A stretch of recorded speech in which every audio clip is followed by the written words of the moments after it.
खुदा मैं तेरे आगे झुकता हूँ और खुदावंद खुदा अपनी इसके हरबों से, अपनी इसकी कुव्वत से, अपनी इसके जोर पे खुदावंद खुदा तो बचा। खुदावंद खुदा जो अपनी इस तरह तरह की रुकावटें पैदा करता है और खुदावंद खुदा बहुत सारे लोगों को गुमराह करता है। बहुत सारे लोग खुदावंद खुदा तुझसे दूर लेकर जाता है। खुदावंद खुदा जो तेरे लोग हैं वो तेरे पास रहते हैं, जो अब्लीस के लोग हैं वो अब्लीस के पास रहते हैं।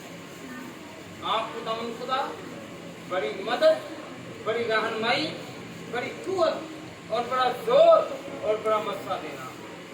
खुदावंद खुदा बोलने वाला मैं नहीं बल्कि तेरा पाप हूँ। और खुदावंद खुदा मैं कुछ भी नहीं, मैं हकीर और नकम्मा हूँ, मैं किसी काम का नहीं, बल्कि तेरा जोर और तेरी बरकत आती है तो खुदावंद खुदा को बोलने की ताकत होता है। अक्ल तनाई फहम देना, घरों में सुलह और सलामती देना, अब्लीस के हरबों से बचाना, अब्लीस की कुव्वत से बचाना, अब्लीस के जोर से बचाना। खुदावंद खुदा तो बड़ी बरकत और कुव्वत और जोर दे। मांगते हैं तेरे बेटे अपने खुदावंद यीशु मसीह के नाम से। मैं तू उठ के जरा जा। हाँ जा जरा।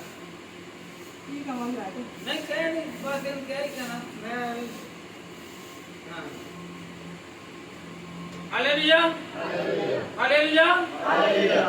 एक दूसरे को बरकत दे, खुदावंद आपको बरकत दे। कहें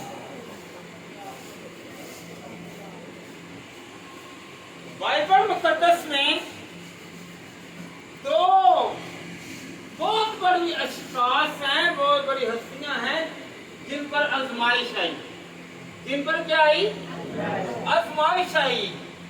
एक यीशु मसीह पर आजमाइश आई और एक अय्यूब साबर पर आजमाइश आई। कलाम में मुकद्दस जो है ये आजमाइश के लिए दो अशखास को जाहिर करती है। बाइबल जो है तो दो अशखास को जाहिर करती है। एक अपनी औलाद, अपने माल, अपनी दौलत और अपना जो मर्तबा है उससे आजमाया जाता है। उसका नाम है अय्यूब। अय्यूब जो है वो दौलत, इज्जत, शोहरत और औलाद के थ्रू आजमाया जाता है, क्योंकि जो ईमान में पुख्ता होता है वही तरक्की और जलाल पाता है। दूसरा मेरा यीशु थे कि जब बपतिस्मा लेने के बाद जब वो आए तो मैदान में आए तो खुदा ने उसके लिए आजमाइश रख दी ताकि वो आजमाया जाए। पहले अय्यूब में आजमाया गया। जब इब्लीस गया खुदा के पास तो खुदा ने कहा, ऐ इब्लीस, क्या तूने मेरे बंदा अय्यूब पर नजर की? आज हम भी कई लोग हैं कि जिस पर खुदा कहता है कि इब्लीस जो कुछ मर्जी कर, मेरा बंदा तेरे साथ नहीं बल्कि मेरे साथ रहेगा। ये मेरा है और मेरा ही रहेगा।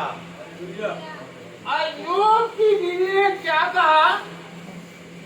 तू खुदावंद की तहकीर कर तो मर जा। थी वो उसकी बेगम बीवी। उसने क्या कहा? पहले खुदा के पास इब्लीस ने कहा कि वो जब तेरी तहकीर करेगा तो मर जाएगा, और उसकी बीवी ने भी ये कहा कि तू खुदा की तहकीर कर और मर जा। इब्लीस उसकी बेगम में भी आ गया। हालेलुया। मेरे यीशु ने अपनी सारी दौलत अपने बाप को दे दी, अपना सारा मर्तबा बाप को दे दिया। हालेलुया। और वो खाली था, फिर भी आजमाया गया और वो पूरा उतरा। वो क्या हुआ? पूरा उतरा। हालेलुया।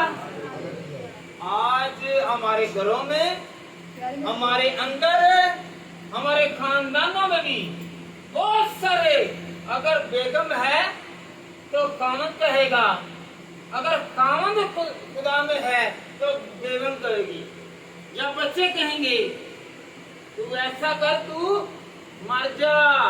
हालेलुया। तू हमें नजर ना आया। जो ऐसा कहता है वो खुदा का बंदा या बंदी नहीं है, वो अबलीस की तरफ से है। क्योंकि अबलीस ने क्या कहा कि तू खुदा की तहकीर कर, तो उसकी बेगम ने कहा कि तू खुदा की तहकीर कर और मर जा। क्योंकि मरने से मुराद क्या है? जब आदम जो है वो खुदा से बातें करता था तो वो जिंदा था, और जब उसके गुनाह हो गया, उससे गुनाह हो गया, तो फिर क्या हुआ? वो रूहानी तौर पर मर गया। हालेलुया। रूहानी तौर पर मर गया, रूहानी तौर पर मर गया। यीशु आजमाया गया, अय्यूब आजमाया गया। फिर हम लोग चलते हैं कि कहां पर सवालों जवाब हुए। हम लोगों ने आजमाइश के तौर पर सुना, आजमाइश के तौर पर सुना। मत्ती की अंजील निकालिए, मैथ्यू चैप्टर 4, मत्ती की अंजील उसका 4था बाब, मत्ती 4था बाब। यहाँ पर 3 आजमाइशें हैं, 3 आजमाइशें हैं। सवाल भी बाइबल में से और जवाब भी बाइबल में से। हम लोग खुदावंद में चलते हैं तो खुदावंद बरकत देता है। हम खुदावंद में चलते हैं तो खुदावंद बरकत देता है। मत्ती की अंजील निकाले जरा, 3री आयत से 4थी आयत तक पढ़े जरा। मत्ती की अंजील 4था बाब और उसकी 3री आयत से 4थी आयत। और आजमाने वाले ने पास आकर उससे कहा, गौर करें, आजमाने वाले ने, कौन आजमा रहा था?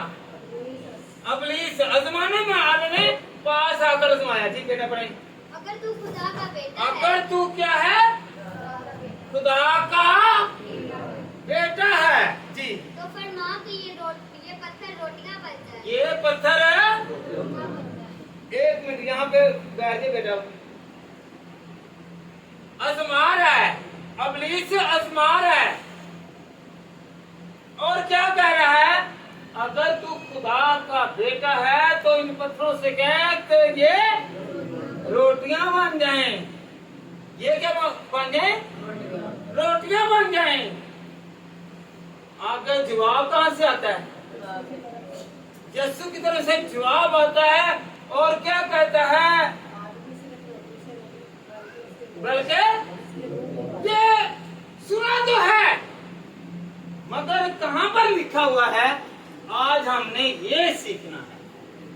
हमने ये आयतें सुनी तो हैं, आगे खुदावंद यीशु कलाम में से जवाब देते हैं। जब वो जवाब देते हैं तो फिर जवाब कहां पर है? आए हम खुदावंद के कलाम में से सीखें। एस्तसना की किताब निकाले बेटा, उसकी, हाँ जी, एस्तसना ओल्ड टेस्टामेंट में एस्तसना की किताब 8 बाब और उसकी 3री आयत। ये इंसान सिर्फ रोटी से ही नहीं जीता रहेगा और जीता रहेगा तो कैसे जीता रहेगा? अगर रोटी नहीं खाएगा तो फिर किससे जिएगा? गौर करें, किससे जिएगा? क्या आप जानते हैं कि हम रोटी के बगैर तो जिंदा रह सकते हैं, एक चीज है जिसके बगैर हम लोग जिंदा नहीं रह सकते। हम लोग जिंदा नहीं रह सकते। पढ़े बेटा, इस्तिस्ना की किताब उसका 8 बाब और उसकी 3री आयत। जी पढ़ो। और उसने तुझको आजिज किया भी और तुझको भूखा होने न दिया, और वो मन जिसे ना तो तेरे बाप दादा जानते थे तुझको खिलाया, ताकि तुझको सिखाए कि इंसान सिर्फ रोटी ही से जीता नहीं रहता, बल्कि हर बात से जो खुदावन के मुंह से निकलती है वो जीता रहता है। हालेलुया। और उसने तुझको आजिज किया भी और तुझको भूखा होने ना दिया, और वो मन जिसे ना तूने और ना तेरे बाप दादा ने जानते थे तुझको खिलाया, ताकि तुझको सिखाए कि इंसान सिर्फ रोटी ही से जीता। हालेलुया। ये आपको पता है? तो इसमें चीजें हैं। खुदावंद कह रहे हैं कि आपको तो पता नहीं था, आपके दादा को, आपके परदादा को, आपके खानदान को किसी को पता नहीं था कि मन कहां से आएगा। बनी इस्राएल कौम तो कहां पर थी? मैदान में, जंगल में, वीराने में, मगर उनके पास रोटी खाने के लिए नहीं थी, ना थी। वो सिर्फ खुदा के हुक्म पर चलते रहे, और खुदा ने क्या किया? मन बरसाया, रोटी बरसाई, रोटी दी, रोटी मुहैया की, और कहा कि खाओ और शेर हो जाओ। हमारे लिए रोटी कहां से आती है? आसमान से। और आसमान से हकीकी रोटी आजकल कौन सी है? खुदा का कलाम। क्योंकि खुदा के कलाम में लिखा हुआ है कि इंसान सिर्फ रोटी से ही जीता नहीं रहेगा, बल्कि हर वो बात से जो खुदा के मुंह से, जो कलाम में, जो बाइबल में लिखा है। यहाँ पर क्या लिखा है? अगर इंसान बीमार है तो वो दुआ करेगा तो शिफा पाएगा। अगर किसी के पास खाना नहीं है तो मांगेगा। आज तक मेरे ख्याल में कोई भी 3 दिन भूखा नहीं रहे हैं। अगर आप कमाते हैं, नहीं कमाते हैं, फिर भी मेरा खुदा जो देने वाला है वो मुहैया करता है। हालेलुया। हमें खुदा के कलाम में से सीखा है कि, क्योंकि खुदा के क्या कलाम में क्या लिखा है? अगर तू इस पत्थर से कहे तो रोटी बन जाए। यीशु ने अगर जवाब क्या दिया? इंसान सिर्फ रोटी से जीता। और कहां पर लिखा हुआ है? इस्तिस्ना की किताब उसका 8 बाब और उसकी 3री आयत। इसका जवाब कहां पर है? गौर करें, गौर करें। इस्तिस्ना की किताब 8 बाब और उसकी 3री आयत, वहां पर लिखा हुआ है। अगर हम लोग इसके सवाल को देखते हैं ना, तो वो मत्ती 4 बाब और उसकी 3री और 4थी आयत में लिखा है। हालेलुया। सवाल भी कहां से आया? बाइबल से, और जवाब भी बाइबल में से। आगे बेटा पढ़े जरा इसकी 6ठी आयत, मैथ्यू चैप्टर 4 वर्स 6। मत्ती की अंजील। हाँ जी, पहली आजमाइश क्या थी? पहली आजमाइश ये थी, क्योंकि 3 आजमाइशें यीशु पर आई हैं। 3 आजमाइशें यीशु पर आई हैं। पहली आजमाइश क्या थी? अगर तू पत्थर से कहे तो रोटियां बन जाएं। अब दूसरी आजमाइश खुदा उनके कलाम में से सीखते हैं। जी बेटा पढ़े जरा 4 बाब की छठी आए। अगर तू खुदा का बेटा है तो अपने दाएं नीचे गिरा दे, क्योंकि लिखा है कि वो तेरी बाबत अपने फरिश्तों को हुक्म देगा और वो तुझे हाथों पर उठा लेंगे, ऐसा ना हो कि तेरे पाँव को पत्थर से ठेस दे। हालेलुया। जब भी रोजे आते हैं तो हम लोग इस कलाम को लाजमी सुनते हैं। क्या हम लोग ये जानते हैं कि ये 3 आजमाइशें हैं और इसका जवाब कहाँ पर लिखा हुआ है? पता है आपको? हाथ खड़ा करे कि हमें ये पता है कि कहाँ पर आगे इसका जवाब है, क्योंकि यहाँ पर क्या लिखा हुआ है? तू खुद को नीचे गिरा दे तो खुदा क्या करेगा? अपने फरिश्तों को हुक्म देगा, वो तुझे अपने हाथों में से उठा लेगा, संभालेगा। हालेलुया। सवाल किया उसने, गौर करें, सवाल किया है। सवाल करने वाला कलाम जानता तो सवाल कर रहा है ना। अब इब्लीस को बहुत कलाम आता है, वो हमसे बहुत पुराना है। हमसे पुराना है कि नया है? पुराना है कि नया है? पुराना ना। तो वो क्या कहता है? तू खुद को नीचे गिरा दे और वो अपने फरिश्तों को हुक्म करेगा और वो तुम्हें हाथों में। और इसका जवाब कहाँ पर है? बोले जरा, उसका जवाब कहाँ पर है? पता है आपको? हम लोग बहुत सारे गीत ज़बूर गाते हैं। ज़बूर एक है, खुदा दे पर्दे ठांजो इंसान की रहंदाई। हालेलुया। ज़बूर 91 निकाले जरा, उसकी 11वीं आयत और उसकी 12वीं आयत, वहां पर 11वीं और 12वीं आयत। ज़बूर 91 उसकी 11वीं और 12वीं आयत, वहां पर ये लिखा हुआ है। वो किसने ये सवाल किया है? किसने? इब्लीस ने सवाल किया है और खुदा के बेटे ने जवाब दिया है। हालेलुया। ठीक, निकालें, पढ़ो बेटा 11वीं और 12वीं आयत सुने जरा। आज हम ये सीखेंगे, सवाल किया इब्लीस ने, जवाब मेरा यीशु दे रहा है। और कहाँ पर लिखे? जो सवाल भी बाइबल में और जवाब भी हमें याद होना चाहिए। अगर इब्लीस कलाम को याद रख सकता है, हम नहीं रख सकते। कौन कौन रखेगा याद कलाम को? और भाई हम कहते हैं इब्लीस भाग जा, वो तो भाग गया और आप खुदा की हजूरी में बैठे हैं, हम खुदा की हजूरी में बैठे हैं। तो क्या हमें याद होना चाहिए कि नहीं? सवाल का हम पहला सवाल क्या था? 1 मिनट बेटा दे रहे। पहला क्या था? मत्ती की इंजील उसका 3रा और चौथा बाब और उसकी 3री और 4थी आयत। वहां पर क्या लिखा हुआ था? इंसान सिर्फ है। और इसका जवाब कहां पर था?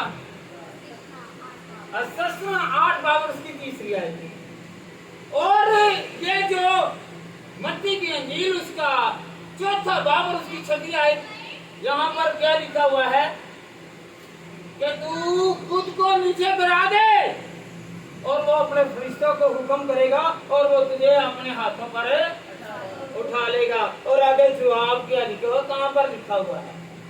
हालेलुया जी। क्योंकि वो तेरी बाबत अपने फरिश्तों को हुक्म देगा कि तेरी सब राहों में तेरी हिफाजत करे, वो तुझे अपने हाथों पर उठा लेंगे, ताकि ऐसा न हो कि तेरा पाँव को पत्थर से ठेस दे। आगे 12वीं आयत, 11वीं और 12वीं दोनों पढ़ेंगे। 12वीं फिर दोबारा पढ़ो। वो तुझे अपने हाथों पर उठा लेंगे, ताकि ऐसा न हो कि तेरे पाँव को पत्थर से ठेस दे। क्योंकि वो तेरी बाबत अपने फरिश्तों को हुक्म देगा कि तेरी सब राहों में तेरी हिफाजत करे। हालेलुया। तेरी सब राहों में तेरी हिफाजत करे। हालेलुया। पहली आजमाइश क्वेश्चन कहाँ पर था?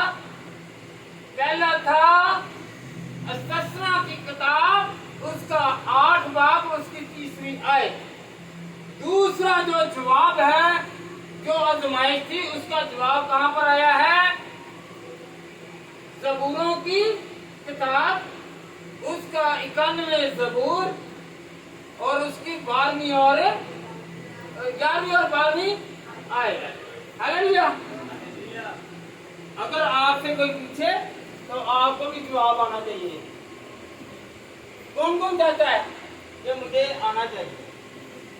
और अगर इब्लीस को ये कलाम पढ़ना आ रहा है, सुनाना आ रहा है, वो क्वेश्चन करने आ रहे हैं, तो हम खुदा के लोग होते हुए क्यों नहीं याद कर सकते? Hallelujah, hallelujah, hallelujah. ज़हन नशीन करना, प्रिजर्व करना, महफूज करना, सिक्योर करना, हिफाजत करना, ये हमारे खुदावंद के जलाल के वसीला से होगा। हालेलुया।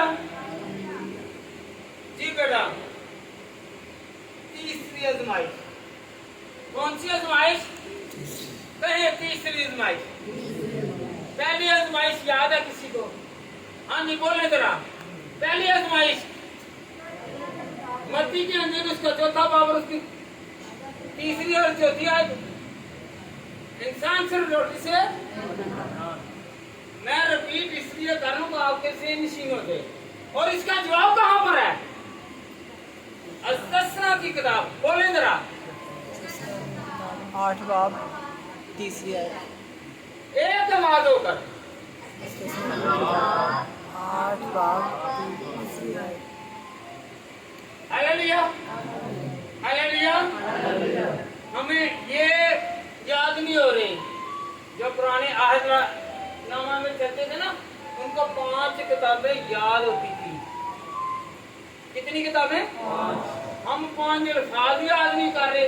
हमारे ज़हन बैठे यहाँ पर हैं, पर ज़हन यहाँ पर नहीं है।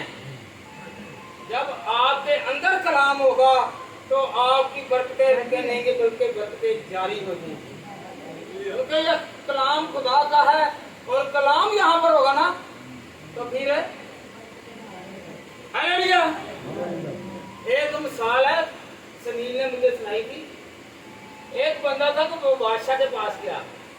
किसके पास? बादशाह के पास गया तो वो उसे नींद आई, वो भागकर गया और जाकर उसके पलंग पर लेट गया। और जब उसके बंदों को पता चला, सिपाहियों को पता चला, उसने पकड़ के बादशाह के पास लाए। और बादशाह ने ना क्या किया? बादशाह ने कैसे मेरे पास लाए और उससे कोड़े लगवाए। 1 2 गिनती गिनते गए, कोड़े लगवाए। जब कोड़े लगवाए तो वो हंस रहा है। और बादशाह कहता क्यों हंस रहे हो? कहता है तो मैं तो सिर्फ चंद लम्हों के लिए लेटा हूँ, तो मुझे इतने कोड़े लगे हैं और तू इतनी देर से पलंग पर लेट रहा है, मैं इसलिए हंस रहा हूँ, तो तेरी कितनी शामत आएगी।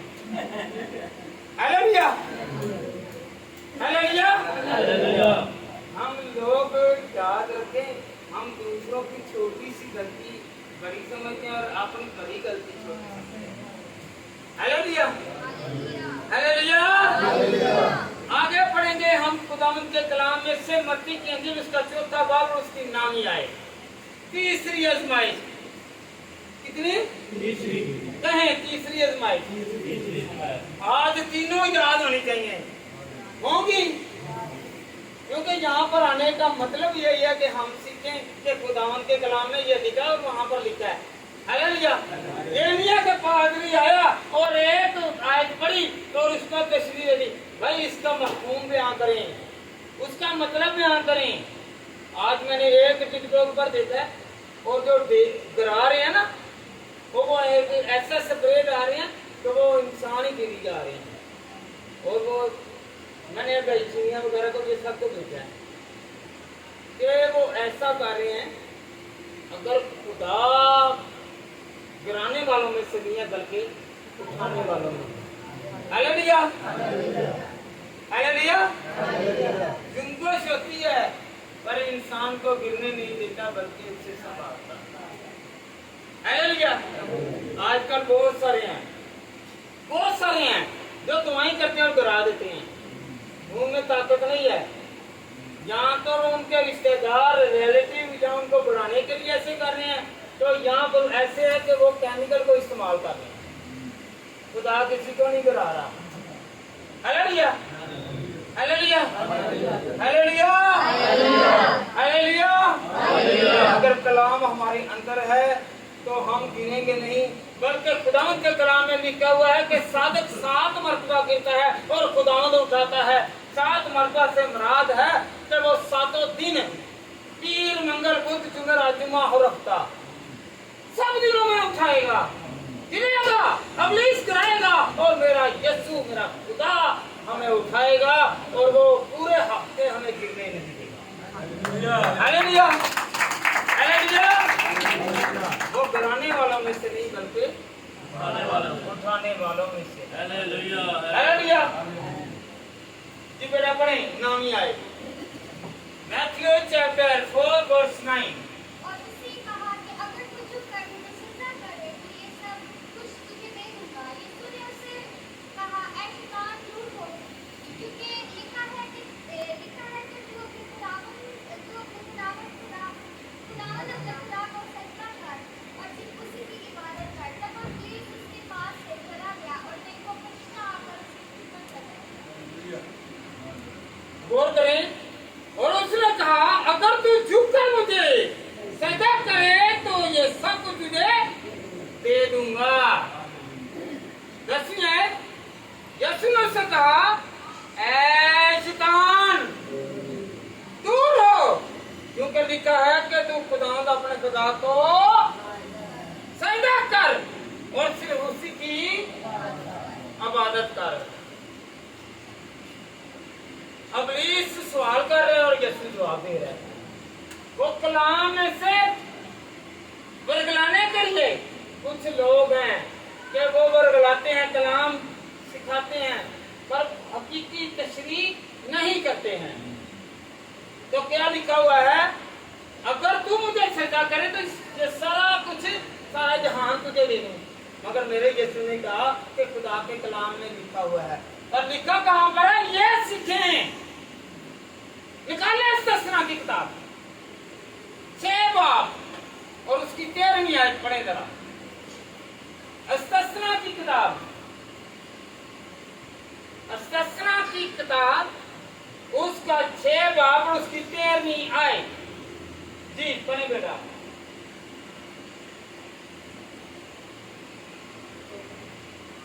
जी तू खुदावंद अपने खुदा का, एक मिनट गौर करें, इधर इधर जरा तवज्जो करें। जी तू खुदावंद अपने खुदा का खौफ मानना और उसी की इबादत करना और उसी के नाम की कसम खाना। खरूज 20 बाब निकाले जरा। खरूज 20 बाब। हाँ जी, दूसरी आयत, तीसरी आयत से लेकर 5वीं आयत तक पढ़े जरा। मेरे हजूर तू गैर मबूदों को ना मानना, तू अपने लिए कोई तराशी हुई मूरत ना बनाना, ना किसी चीज की सूरत बनाना जो ऊपर आसमान में या नीचे जमीन एक मिनट, कुछ लोग हैं ये आसमान पर आते हैं, बादल आते हैं, तो बादल पर क्या, ये यीशु मसीह की तस्वीर है। भाई खुदावंद के कलाम में लिखा हुआ है, आपने ये नहीं कहना यीशु की तस्वीर है, ये कहना है कि यीशु मेरे अंदर है। यहाँ पर मना किया गया है, मैं खुद से नहीं कह रहा, ये 10 हुक्मों में है। कहाँ पर लिखा है? किन किन लोगों को 10 हुक्म आते हैं? आते हैं ना, तो वहां पर पहले हुक्म में यही लिखा हुआ है। हालेलुया। हमने ना बादलों की तरफ देख कर कहना कि ये आसमान है, ये यीशु मसीह की तस्वीर है, ये बरकत है, ये कुव्वत है, ऐसा नहीं करना। अगर करेंगे तो मैं और आप खुदा को मानने वाले नहीं हैं। ये बेटा आगे बढ़े। जो ऊपर आसमान में या नीचे जमीन पर या जमीन के नीचे पानी में है। बैठ जाओ बेटा। पानी के नीचे ਉਹ ਤੇ ਪਤਾ ਨਹੀਂ ਬਾਦ ਆ ਗਏ ਨੇ ਜਦੋਂ ਸ਼ਾਦੀ ਹੁੰਦੀ ਸੀ ਨਾ ਤੇ ਦਰਿਆ ਤੇ ਜਾਣਾ ਤੇ ਕਹਿਣਾ ਭਾਈ ਸੱਟਾ ਬਾਬਾ ਉਹ ਦੇਖਦਾ ਹੋਏਗਾ ਜੀ ਸੱਟਾ ਪੈਸੇ ਵਿੱਚ ਹੈ ਕਰਦੇ ਹੀ ਕਿ ਨਹੀਂ भाई बताएं जरा। हाँ जी, पहले करते थे कि नहीं? मेरे यीशु ने, मेरे खुदा ने, मेरे नबी ने क्या कहा है? अगर कोई सूरत आसमान पर बनी हुई है उससे भी नहीं सजदा करना, अगर जमीन पर है उससे भी नहीं करना, और अगर पानी में भी है। बाद लोग हैं वो बोला क्या कहते हैं, नहीं भी नहीं यहाँ पर बाबा है। ओ भाई बाबा वो डूब गया हो यारे, जरा डूब गया हो कि नहीं तैर सकता है। बाबा ठंडा रहता है। Hallelujah, hallelujah, hallelujah. तो क्या करना है? ना तो जमीन के ऊपर, ना जमीन के नीचे, ना समंदर में, ना बादलों पर कोई भी छवि है, ना किसी दरख्त की, ना किसी हाथ की बनाई हुई मूर्त की, और ना ही किसी और चीज की इबादत करनी है। इबादत करनी है तो सिर्फ खुदा की। इब्लीस को किसने बनाया? खुदा ने बनाया था, और हुक्म दूरी की वजह से नीचे फेंका गया। हालेलुया, वो नीचे फेंका गया। अगर वो फेंका गया है तो खुदा तो वो कह रहा है, खुदावंदा जो तुझे मानेगा, जो तेरे आगे झुकेगा, मैं उसे पीछे हटाऊंगा और तू उससे भी फेंक दे। हालेलुया। क्या हम लोग खुदा के साथ मुशरिक होकर चलेंगे? पहली आजमाइश क्या थी? इंसान से बल्कि खुदा के मुंह से निकले बात जो है उनसे जीता रहेगा। कहाँ पर लिखा हुआ है? मत्ती 4 बाब उसकी 3री और 4थी आयत। और इसका जवाब कहाँ पर है? अस्पष्टना 8 बाब उसकी 3री आयत। और दूसरी आजमाइश कौन सी थी? अगर तू खुद को नीचे गिरा दे तो वो अपने फरिश्तों को हुक्म करेगा, वो तुझे अपने हाथों पर उठा लेगा। आज मुझे भी नहीं गिरने देगा और आपको नहीं गिरने देगा। अगर इब्लीस गिराने वाला है तो मेरा जिंदा खुदा उठाने वाला है। वो उठाएगा। आपके सामने कोई बद नजरी है, बद चलनी है, कोई बुरा फेल है, कोई वार कर रहा है, कोई मंसूबे बांध रहा है, कोई इब्लीसी हरबे इस्तेमाल कर रहा है, वो आप और मुझे गिराने के चक्कर में है। और मेरा यीशु कहता है कि तू मेरे साथ चल, मैं तेरे साथ रहूंगा, मैं तुझे संभालता रहूंगा। हालेलुया। तो हम लोगों ने आजमाइशों से सीखना है। और तीसरी आजमाइश कौन सी थी? बोले तो रहा, तीसरी आजमाइश कौन सी थी? अगर तू मुझे सजा करे तो ये सारी चीजें तुझे दे दूंगा। और मेरे यीशु ने क्या जवाब दिया?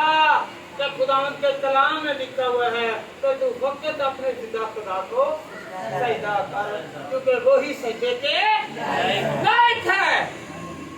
वही हमारी बरकत, वही हमारी कुव्वत, वही हमारा जोर, वही हमारा मस्सा, वही हमारा जलाल है और वही हमारी कुदरत है। हालेलुया। इब्लीस को दिखाया, फिर मेरे यीशु ने दिखाया कि नहीं दिखाया? बोले दिखाया था ना। कब दिखाया? जब लोग हजूम इकट्ठा हो गया, बेआबान था, वीरान था और कोई खाने के लिए जगह नहीं, रोटी नहीं थी, तो मेरे यीशु ने वो चीजें खिलाई कि जो वहां पर खरीद नहीं सकते थे। हालेलुया। 5 रोटियां खिलाई हैं, 5 रोटियां और कितने लोगों ने खाई? 5000। सिर्फ मर्दों को अकाउंट करके, लेडीज को और बच्चों को छोड़कर अगर उनकी गिनती गिनी जाए ना तो वो तकरीबन कम से कम 20,000 लोग बनते हैं। हालेलुया। वहां पर मेरे यीशु ने साबित कर दिया, तू तो कह रहा था पत्थरों से रोटी, मैं तो फिर खुदा से अपने बाप से कह रहा हूँ वो जमीन पर मेरे लिए और इन सब के लिए टोकरे भी बिछा देता है। हालेलुया। मेरे खुदा ने ऐसा फजल किया, एक मरतबा यीशु ने नहीं बल्कि 2 मरतबा, फिर एक मरतबा 7 रोटियां और कुछ मछलियां, वहां पर 4000 लोगों को खिलाया। कहीं ऐसा ना हो कि कोई कह दे वो ये तो वैसे ही आ गई है। दूसरी मरतबा साबित किया कि मैं ही खिलाने वाला हूँ, मैं ही देने वाला हूँ, मैं ही मुहैया करने वाला खुदा हूँ। Hallelujah, hallelujah. आजमाइश यीशु पर आई तो यीशु ने पूरी की आजमाइश। हालेलुया। कितने दिन यीशु ने कुछ नहीं खाया? 40 दिन। ओ भाइयों बहनों, रोटी से इंसान जीता नहीं रहेगा बल्कि खुदा के कलाम से साबित कर दिया। जब मूसा 40 दिन पहाड़ पर रहा, नीचे उतरा तो लोगों ने उसके चेहरे को देखा तो वो कहने लगे कि तू अपना चेहरा पीछा कर ले, क्योंकि तू नूरानी है, तेरे चेहरे से हमें नूर चमकता नजर आता है और हमें दिखाई कुछ नहीं देगा। हालेलुया। क्या वो मूसा जो है वो झुलस गया, दुबला हुआ, पतला हुआ, बीमार हुआ? नहीं, बल्कि वो नूर से बन गया। हम भी अगर खुदा के कलाम को, खुदा की आयत को पकड़ेंगे तो खुदा उन बरकत देगा। कहें कि मैं आज से रोटी जो आसमानी है उसे मांगूंगा, सीधे होकर मांगे अगर खुदा से, आपको रोटी देगा, आपको रोटी पर बरकत देगा। Hallelujah, hallelujah. इंसान सिर्फ रोटी ही से नहीं बल्कि हालेलुया। पढ़े जरा बेटा अय्यूब की किताब। पहले यीशु पर आजमाइश आई सीखी हमने, अब अय्यूब की आजमाइश। अय्यूब की किताब निकाली, पहला बाब निकाले, पहला बाब 6 आयत से पढ़े जरा। अय्यूब पहला बाब 6 आयत पढ़े जरा।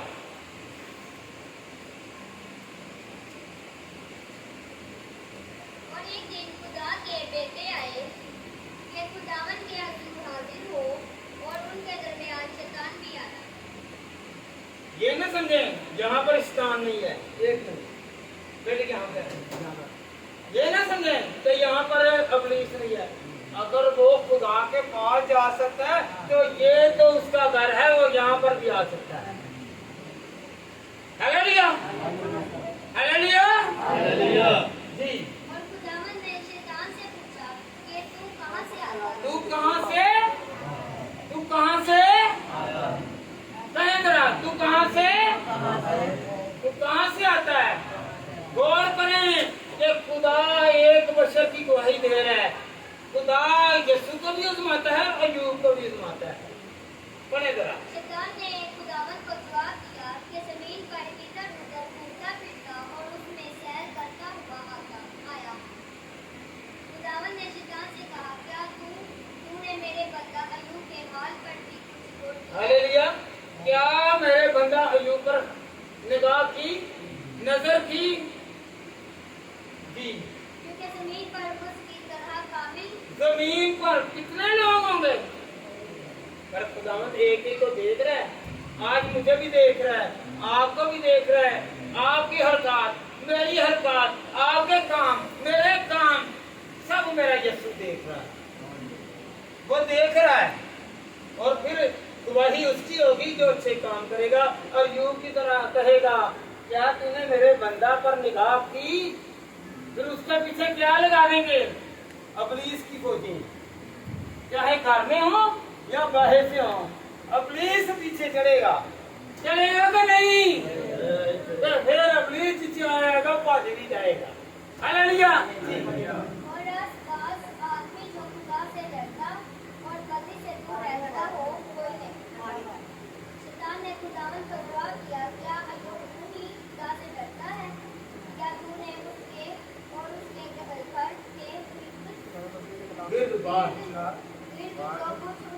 पढ़ लिया था। चारों तरफ बाढ़ नहीं बनाई है? हालेलुया। हाथ के काम में बरकत है।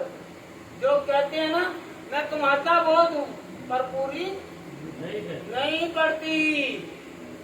अयूब के हाथ देखें, वो कह रहे उसके हाथ में बरकत है। वो जिस काम को हाथ लगाता है वो तरक्की वाला। उसके जानवर बहुत हैं। क्या है? उसके जानवर बहुत हैं। हालेलुया जी। बड़े बेटा और उसके गले मुल्क में बढ़ गए ना। पर तू जरा अपना हाथ बढ़ा कर जो कुछ उसका है उसे एक मिनट, जो कुछ उसका है हाथ बढ़ा कर अपना हाथ पीछे कर ले। बात जो लगी है उसे पीछे कर ले। पता आपको अयूब के कितने बेटे थे? 7 बेटे 3 बेटियां। कितने? 7 बेटे और 3। आप जो कह रही है ना वो 12 यकूब के बेटे थे। थोड़ा सा ना अयूब और यकूब थोड़ा सा मिलता जुलता है। आज बात हो रही है अयूब की, यकूब की नहीं। यकूब के 12 बेटे थे और अयूब के 7 और इसकी 3 बेटियां और यकूब की 1 बेटी थी, सिर्फ दीना। 1 बेटी और 12 बेटे। हालेलुया जी। और उसके पास 7,000 ऊँट। कितने? बोले जरा कितने? 7,000। एक नहीं 7,000। यहाँ पर 7 ले आए ना तो लोगों को मजमा लगेगा। इसके पास 7,000 ऊँट थे। कितना अमीर होगा, कितना अमीर। हालेलुया। और 500 जोड़ी। कितनी? 500 जोड़ी जो बैल की थी। जरा कहने अभी कट्टे का ही गोश्त खाना है। बच्चे अंदर खाना है। हालेलुया। ये जरा कहने ना और लैन जाओ तो कितना महंगा पड़ता है। हाँ जी, पूरा लैन जाओ, पूरा डंगर लखों के साथ में। हालेलुया। और 500 गदियां। कितनियां? और गदियां का क्या है? गदियां का ये क्या है? नहीं इन क्या? हालेलुया। 500 गदियां। गदों का नहीं अभी बताया कि वो कितने हैं। 500 गदियां हैं। कितना हजूम बन गया, कितना राशि बन गया, कितना अमीर होगा वो। हालेलुया। तो क्या हुआ? बेटा पढ़े जरा अयूब की किताब उसका 2रा बार उसकी 9वीं और 10वीं आयत। अयूब इसी का ही 2रा बाब और उसकी 9वीं और 10वीं आयत। तब उसकी बीवी उससे कहने लगी कि क्या तू अब भी अपनी रास्ते पर कायम रहेगा? खुदा की तकबीर कर। बढ़ और बढ़ जा। पर उसने कौन कह रही है? इससे पहली आयत पढ़ेंगे। ਉਹ ਤੁਹਾਡੇ ਨਾਲ ਰਹਿਣਾ ਨਾ ਬੁੱਢੀ ਬੰਦੇ ਦੀ ਸਕੀ ਤੇ ਨਾ ਬੰਦਾ ਬੁੱਢੀ ਦਾ ਸਕਾਇਆ ਫਿਰ। ਹਾਲੇਲੂਇਆ। ਉਹ ਜੋ ਦੂਸਰੇ ਨੂੰ ਇੱਕ ਦੂਸਰੇ ਨੂੰ ਕਹਿ ਸਕਦਾ ਹੈ ਮਰ ਜਾਵੇ। ਜਦੋਂ ਪੁਲਿਸ ਆ ਗਏ ਤਾਂ ਕਹੇਗਾ ਮਰ ਜਾਵੇ ਤੇ ਜਦੋਂ ਪੁਲਿਸ ਨਹੀਂ ਆਏਗਾ ਫਿਰ ਕਹਿਣਾ ਕਿ ਖੁਦਾ ਤੇਰੇ ਸਾਥ ਹੋਵੇ। ਹਾਲੇਲੂਇਆ। ਤੇ ਜਿਹੜਾ ਕਹਿੰਦਾ ਨਾ ਤਾਂ ਖੁਦਾਵੰਦ ਤੇਰੇ ਸਾਥ ਹੋਵੇ ਸਮਝੋ ਕਿ ਖੁਦਾ ਵੱਲੋਂ ਬਰਕਤ ਹੈ। ਤੇ ਜਿਹੜਾ ਕਹਿੰਦਾ ਮਰ ਜਾ ਤਾਂ ਸਮਝੋ ਕਿ ਪੁਲਿਸ ਬੋਲਣ ਦੇ ਆਏ ਜੀ। पर उसने उससे कहा कि तू नादान औरतों की बातें करती है। तू नादान औरतों सी बातें करती है। पहले लफ्ज किसने कहा है? पहले लफ्ज किसने कहा है? इब्लीस ने कि वो तेरी तकफीर करेगा। उसने कहा नहीं, मेरी तकफीर नहीं करेगा। इब्लीस इसकी बेगम में आ गया और उसने कहा खुदा की तकफीर कर, मेरे बच्चे मरवाईते नहीं। 7 पुत्र 3 धियां, माल डंगर सारा कुछ, सारा छत्तां भी बेटियां, दवारां भी बेटियां ने, ते तू ही किधर जा। हालेलुया। तो फिर मैं जिंदगी रहा। हालेलुया। पर मेरे खुदा ने, मेरे यीशु ने याद रखे मर गए जो उस पर चले और कीड़ों को पकड़ता और अपने जिस्म पर लगाता, कहता कि ये मेरे खुदावन की देन है। हालेलुया, ये मेरे खुदावन की देन है। कीड़े मर गए, घर उजड़ गया, तबाह हो गया, मगर जिसके साथ मेरा और आपका खुदा है वो मरता नहीं, चाहे कीड़े पड़ जाएं, उससे खुदावन जिंदा रखता है। अजूब जिंदा रहा और उसका नाम भी आज तक जिंदा है। क्योंकि खुदावन जिसका रखवाला है उससे किसी चीज की कमी। हालेलुया, किन किन को पता है अयूब को कीड़े पड़े और जो कीड़े पड़े फिर की कहते हैं कि तेरे को वो आंधी है। हालेलुया, ऐसे वचन में कोई चांस नहीं। और जिससे खुदा जिंदगी दे, जिससे खुदा बरकत दे। जब हम लोग अयूब का 42वां बाब पढ़ते हैं तो वहां पर लिखा हुआ है कि खुदा उससे डबल बरकत। अगर हिसाब लगाएं, अगर 5000 बैल थे तो वो कितने हो गए? 10। अगर 5000 गद्दियां थी तो कितनी बन गई? 10 5 प्लस 5 10 बन गई। तो ये जो ऊंट थे तो कितने हो गए? 14। कितने बन गए? 14,000। जब खुदा पर पूरा बंदा उतरता है और खुदा के साथ करता है तो खुदा उससे डबल करता है। हालेलुया। और जो खुदा के साथ नहीं करता वो हमेशा गिराया जाएगा, तबाह हो जाएगा। अगर उसके कीड़े ना भी पड़े, वैसे ही बीमारी लग जाए तो वो इस दुनिया खाली को छोड़ जाएगा। हालेलुया, कहें कि खुदा मेरे साथ है, खुदा मेरे साथ है। सब खड़े हो जाएं और शुक्र करेंगे खुदावंद। सब कहें हाथ उठाकर